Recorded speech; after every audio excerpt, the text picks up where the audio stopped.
Herkese merhabalar. Eser'in mutfağına hoş geldiniz. Bugün sizlerle mis kokulu, nefis bir politiko tatlısı paylaşıyorum. O kadar lezzetli ki nefis baharatların birleşimiyle hem kokusu hem de tadı inanılmaz lezzetli oluyor. Videomu sonuna kadar izlemenizi rica ediyorum ve tarifimin yapımına hemen başlıyorum. Kabımın içerisine öncelikle 500 gram irmik ilave ediyorum. Bu tarifimizde hiç un ilavesi yapmıyoruz. O yüzden irmik miktarı gözünüze fazla görünmesin. İçerisine 2 su bardağı şeker ilave ediyorum. Ve 1 paket kabartma tozu, 1 çay kaşığı da mahlep ilave ediyorum. Kuru malzemelerimiz bu kadar. Öncelikle kuru malzemelerimizi karıştırıyorum. Bu arada kanalıma ilk defa gelen arkadaşlar kanalıma abone olup destek verirlerse sevinirim. Videomu görmesini istediğiniz arkadaşlarınızla paylaşabilirsiniz.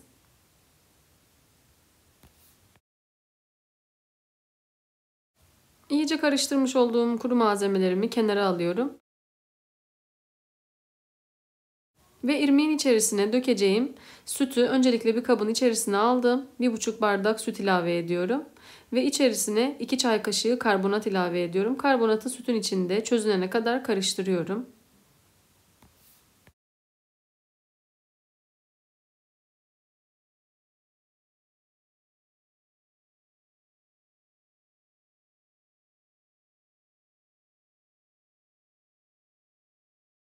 Karbonatı sütün içerisinde iyice erittikten sonra hazırlamış olduğumuz kuru karışımımızın içerisine ilave ediyoruz ve iyice karıştırıyoruz.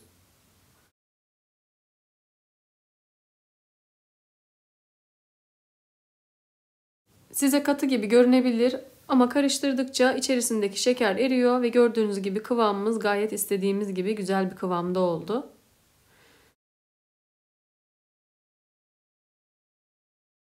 Bu şekilde dikdörtgen bir borcam kullandım. İçerisine az miktarda yağ ekledim ve kenarlarına gelecek şekilde güzelce yağlıyorum.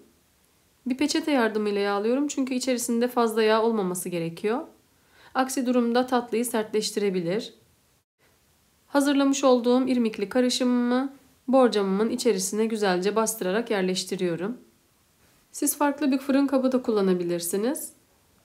Kabınızın derin olmasına özen gösterin. Çünkü hem tatlımız kabarıyor hem de muhallebiyle birleşince taşma ihtimali olabilir.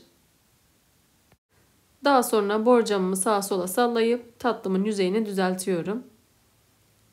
Tatlımızı hemen fırına atmıyoruz. Kenarda dinlenmeye bırakıyoruz. Üzerine dökeceğimiz muhallebisini hazırlayalım. Bir kabımın içerisine 1 litre sütü ilave ediyorum. Ve içerisine 3 yemek kaşığı mısır nişastası, 3 yemek kaşığı un ilave ediyorum. Muhallebimizde kullanacağımız şeker miktarımız az olacak. 1 su bardağından 2 parmak eksik şeker ilave ediyorum. Muhallebimizde şeker miktarını eksik tutma sebebimiz tatlımızın şekeri yeterince yerinde olacak. Muhallebiyle bu şeker miktarını dengelemiş olacağız. Muhallebimizin içerisinde bulunan nişasta ve un karışımını güzelce karıştırdıktan sonra ocağın üzerinde pişmeye bırakacağım.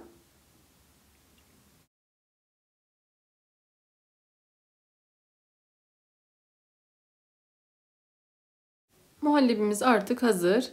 Muhallebimizi ocağa, tatlımızı da 160 derecede önceden ısıtılmış alt üst ayar fırına gönderiyorum. Tatlımız fırında pişerken muhallebimiz de kıvamını aldı. Muhallebimizi ocaktan aldıktan sonra içerisine 3 yemek kaşığı tereyağı, 1 paket vanilya ilave ediyorum ve mikserle karıştırıyorum.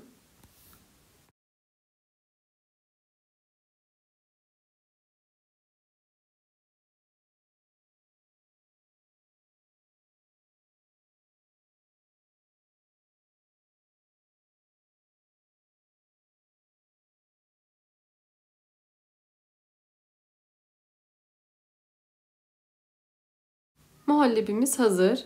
Muhallebimizin soğuması için farklı bir kabın içerisine alıyorum.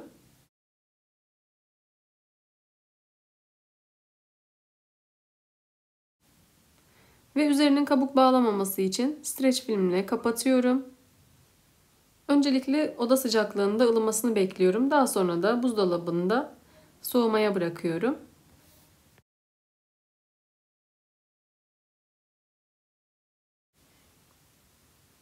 ...45 dakikanın sonunda tatlımız fırından çıktı. Tam istediğimiz renk bu olacak. Tatlımızın tamamen soğumasını bekliyorum. Tatlımız kenarda soğurken biz şerbetini hazırlıyoruz. Kabımın içerisine 2,5 su bardağı suyu ilave ettim. 2 su bardağı şeker, 2 adet karanfil ve 1 tane kabuk tarçın ilave ediyorum. Malzemelerimi karıştırdıktan sonra ocakta kaynamaya bırakıyorum.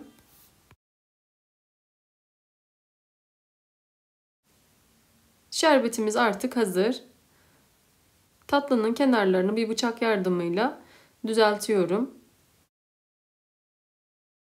Ve soğuk tatlımıza ocaktan yeni indirdiğimiz şerbetimizi ilave ediyorum. Bu arada her tarifim gibi bu tarifimde de kullanmış olduğum malzemeleri ve su bardağı ölçüsünü açıklama kısmında yazıyorum. Kaçıran arkadaşlarım oradan malzeme listesine bakabilirler. Şerbetin tamamını tatlımıza döktükten sonra üzerine koyacağımız muhallebimizi dolaptan alıyorum. Gördüğünüz gibi muhallebimizin kıvamı sertleşmiş.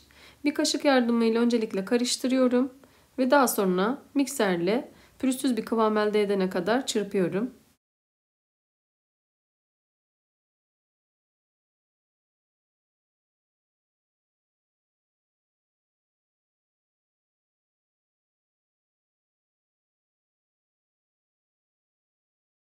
Muhallebimizi çırptıktan sonra tatlımızın üzerine bir kaşık yardımıyla döküyorum.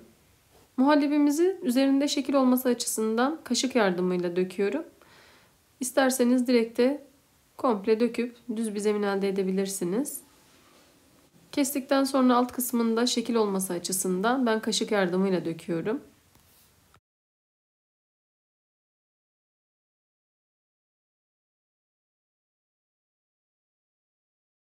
Muhallebinin tamamını tatlının üzerine aldıktan sonra hamur kesici yardımıyla yüzeyini düzeltiyorum.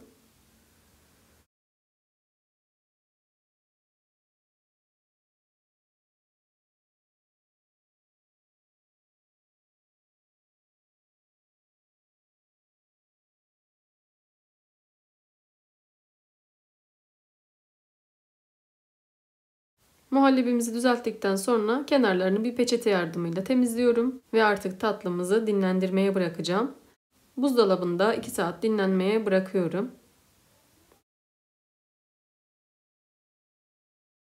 2 saatin sonunda tatlımız hazır.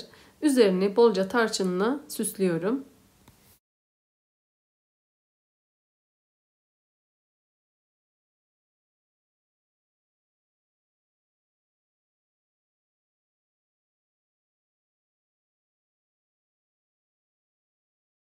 Ve artık politiko tatlımız hazır. Dilimleri ayırdıktan sonra sizlerle mis kokulu tatlımızın dokusunu paylaşacağım.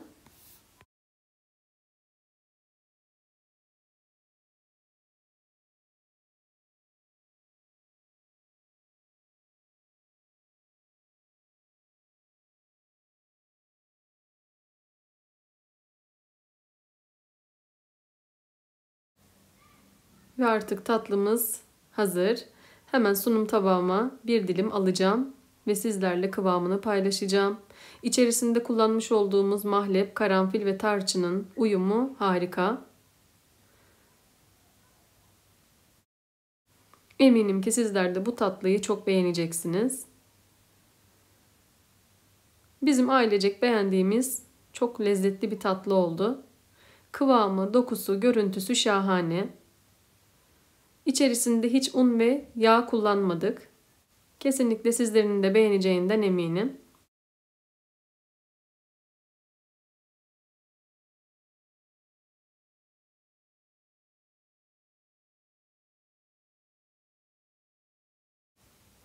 Tatlımız şerbetini çok güzel şekilde çekmiş. Kesinlikle denemenizi tavsiye ederim. Bu tatlıyı kaçırmayın.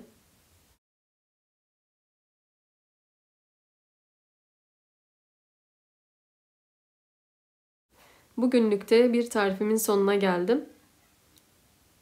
Kanalıma hala abone değilseniz abone olmayı unutmayın lütfen. Bildirim zilini açarak paylaşımlarımdan anında haberdar olabilirsiniz. Farklı ve lezzetli tariflerde görüşmek üzere. Kendinize iyi bakın. Hoşça kalın.